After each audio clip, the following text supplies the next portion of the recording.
Olá, queridos, a paz do Senhor a todos vocês.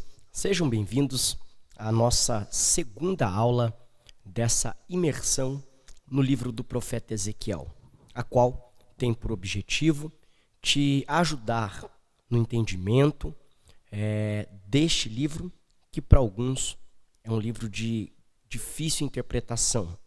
E por ser um livro tão turvo, com textos turvos de difícil interpretação, muitos acabam se equivocando na hora de interpretar alguns textos dentro do livro do profeta Ezequiel.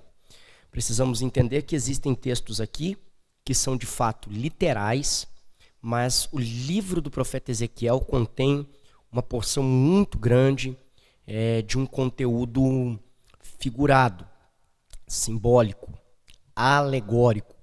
Então nós precisamos ter sempre esse entendimento. Tome sempre muito cuidado na hora de interpretar um texto que é literal de forma simbólica ou figurada. Você vai acabar errando, tá?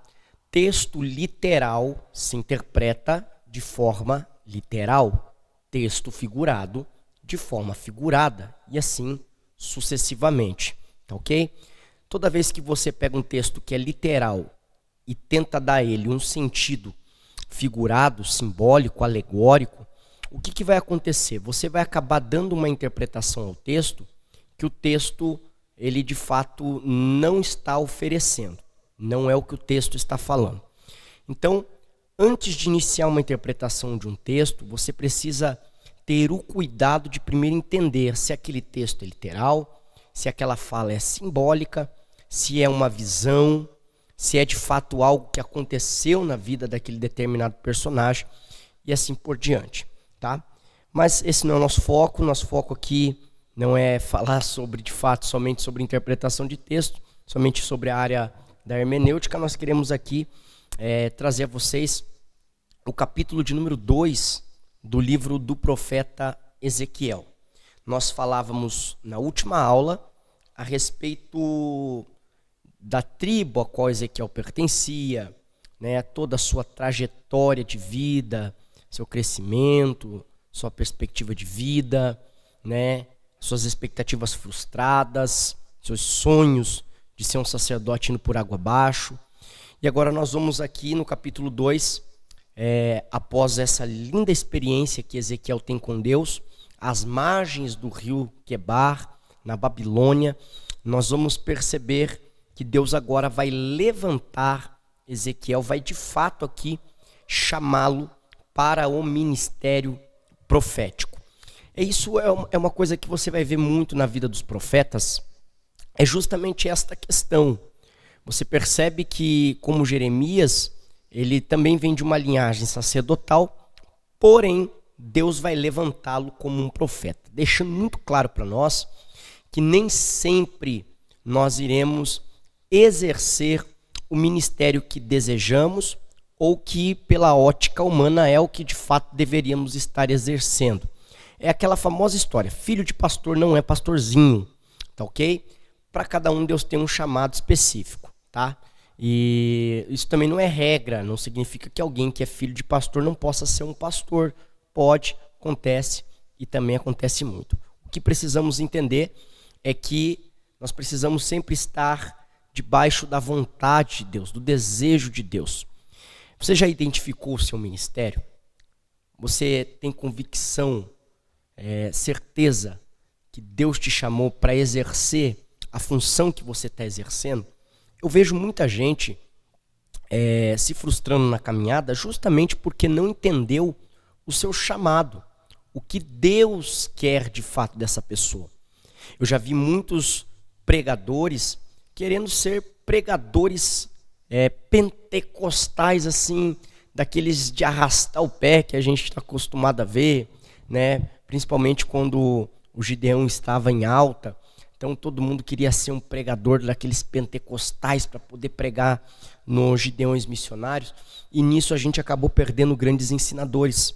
Porque nem todo pregador, tá ok? Todo pregador tem que trazer na sua mensagem um ensino. Mas nem por isso ele é de fato um ensinador nato, tá? Tem pessoas que vão ensinar de uma forma extraordinária, mas na hora de pregar você vai dizer assim, poxa, ele tem tanto conteúdo, mas na hora de pregar parece que a pregação dele não é tão efusiva, parece que falta algo, as aplicações são rasas, mas a pessoa tem muito conteúdo. É que ele é, de fato, um grande ensinador, não um grande pregador, tá ok? Existem pessoas que conseguem agregar essas duas qualidades, tá? Ela tanto ensina bem, quanto também prega bem. Então ela consegue se moldar de acordo com a necessidade, de acordo com aquilo que o momento pede. Mas não é todo mundo que consegue isso, gente, tá? Não é todo mundo, tá? E não é porque você talvez não consiga que isso significa que você seja pior que os outros, não, tá? Às vezes você vai ser um grande pregador, mas vai ter dificuldade de ensinar. Às vezes você vai ensinar muito bem, mas vai ter dificuldade de pregar. Então você precisa identificar para que Deus te chamou, tá bom? Na igreja de Antioquia, que estava em Antioquia, havia profetas e mestres. Perceba que há diferenciação, tá?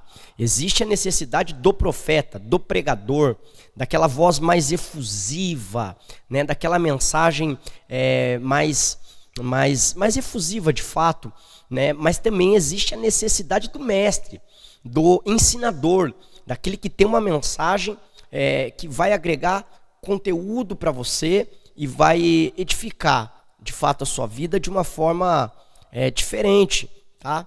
Então, primeira coisa que você precisa entender, descobrir de fato, é para que Deus te chamou.